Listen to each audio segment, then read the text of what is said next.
Hello guys, welcome to all on my YouTube channel.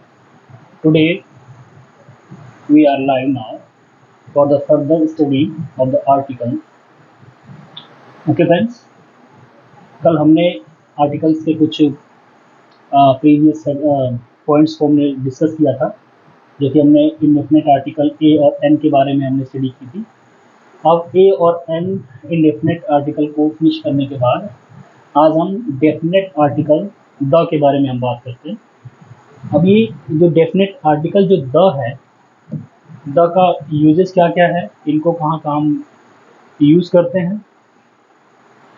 Okay, तो आज इसके बारे में डीपली हम इसको सीखेंगे, जानेंगे। तो उम्मीद करता हूँ कि आप सब इसको विद पेशेंस देखें और इसको सीखें। ओके, बस यहाँ लिखा है द, और द को डेफिनेट आर्टिकल कहते हैं। सबसे फर्स्ट थिंग, आर्टिकल ए और ए एंड द, इन तीनों के बारे में अगर हमसे बात की जाए तो आर्टिकल्स को हमने दो भागों में बांटा हुआ है, एक इंडेफिनेट आर्टिकल, एक डेफिनेट आर्टिकल। तो जो इंडेफिनेट आर्टिकल्स होते हैं वो ए और एन होते हैं। ओके गाइस, और जो हमारा डेफिनेट आर्टिकल है वो होता है द। तो इस द के बारे में आज हम स्टडी करेंगे, इसके बारे में जानेंगे। इसका प्रयोग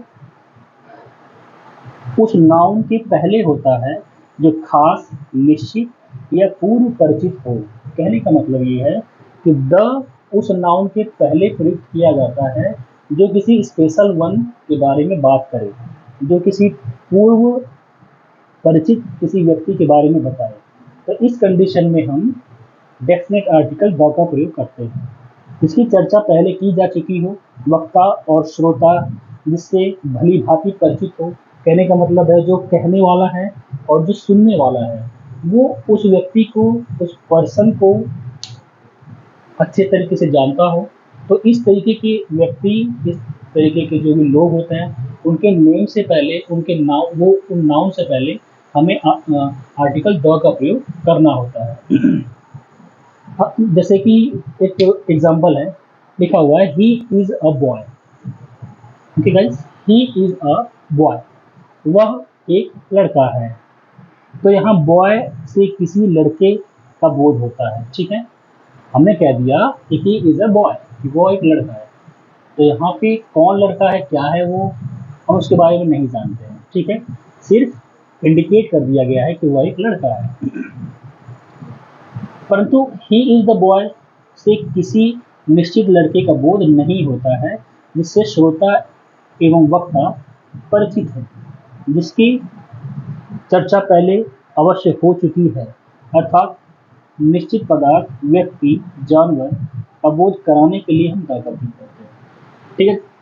ओके, डेफिनेट आर्टिकल द के बारे में हमने क्या सीखा, क्या जाना। किसी निश्चित पदार्थ, कोई स्पेशल वन पर्सन है या कोई एनिमल है जिसको हम पहले से भली भांति जानते हैं, तो इस कंडीशन में हम आर्टिकल द का प्रयोग करते हैं, ठीक है। द का प्रयोग काउंटेबल नाउन और अनकाउंटेबल नाउन के साथ होता है, बशर्ते कि उक्त नाउन से निश्चित संज्ञाओं का बोध होता है। अब कहने का मतलब ये है कि डेफिनेट आर्टिकल का प्रयोग हम काउंटेबल नाउन और अनकाउंटेबल नाउन दोनों के साथ हम कर सकते हैं, या दोनों के साथ हम करते हैं, ठीक है गाइस। टॉपिक पॉइंट 1 है, द का प्रयोग पूरी जाति का बोध कराने के लिए सिंगुलर काउंटेबल नाउन के पहले होता है। पूरी जाति का बोध कराने के लिए general, universal sense, plural noun के पहले द का प्रयोग नहीं होता है, ठीक है गाइस। क्या हमने सीखा कि जो द है ये पूरी जाति का बोध कराने के लिए सिंगुलर काउंटेबल नाउन के पहले इसका प्रयोग किया जाता है। पूरी जाति का बोध कराने के लिए जनरल, यूनिवर्स सेंस में प्लूरल नाउन के पहले द का प्रयोग नहीं होता है।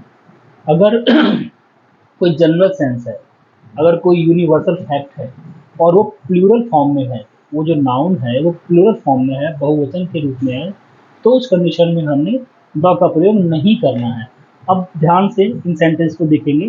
The cow gives milk, all cow, समझ गया। द काउ गिव्स मिल्क, गाय दूध देती है।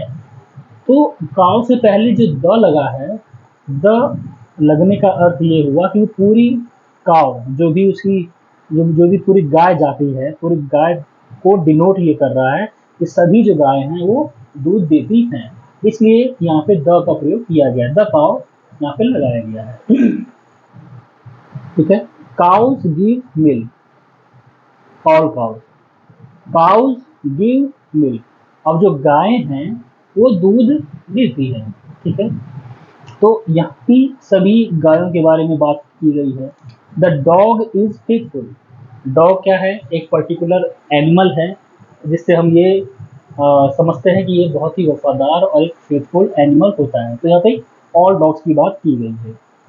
डॉग्स आर फेथफुल, कि कुत्ते वफादार होते हैं। अब यहाँ पे सभी कुत्तों की बात कर दी गई। द कैट ईट्स रैट, बिल्ली जो है वो चूहों को खाती है। ठीक है। परंतु प्लूरल नाउन के पहले द का प्रयोग अवश्य होगा अगर उससे खास, निश्चित, पर्टिकुलर, डिफाइंड, डेफिनेट नाउन का प्रयोग का बोध हो। कहने का मतलब है कि यहाँ पे हमने जो सिंगुलर जो हमारे नाउन थे जैसे काउ, तो यहाँ पे हमने द लगा दिया, बट काउस के पहले हमने द नहीं लगाया है। डॉग एक ही डॉग है, सिंगुलर नाउन है, तो यहाँ पे हमने द डॉग कर दिया। लेकिन डॉग्स ये प्लूरल फॉर्म है, अब द डॉग्स हम नहीं कर सकते, ये हमारा गलत हो जाएगा।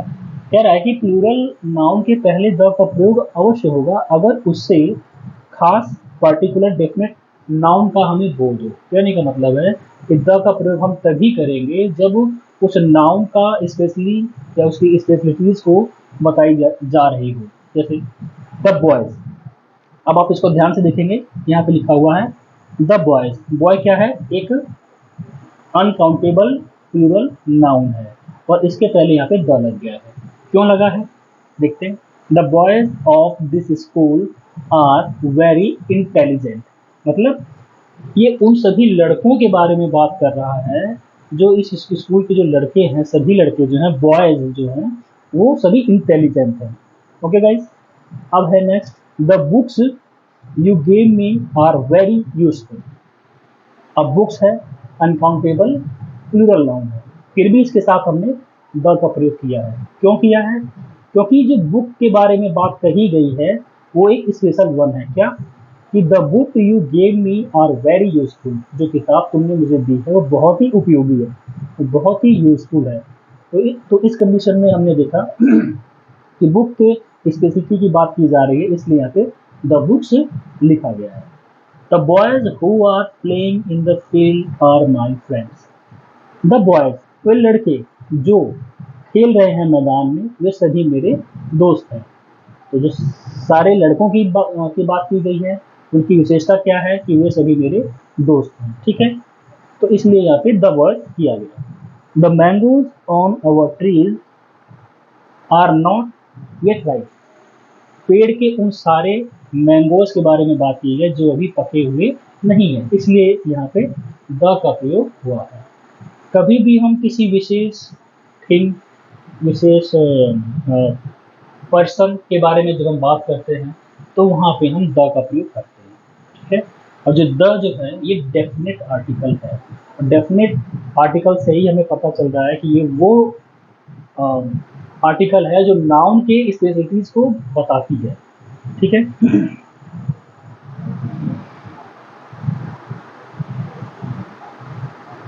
ऊपर प्रयुक्त नाउन पार्टिकुलर काइंड के हैं।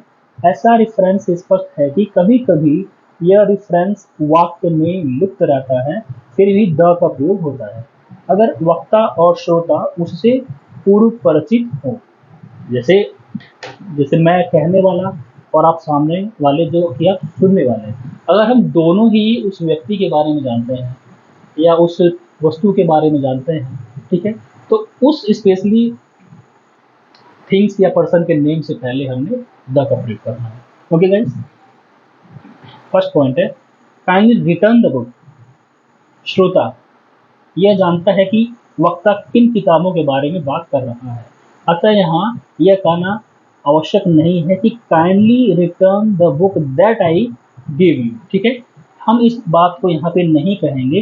अगर हमने कह दिया काइंडली रिटर्न द बुक, मैंने अगर आपको अपनी बुक दी हुई है, अगर मैंने आपसे कह दिया कि काइंडली रिटर्न द बुक्स, कि मेरी किताबें मुझे वापस कर दो, तो आपको मालूम है कि मैं किन किताबों की बात कर रहा हूँ।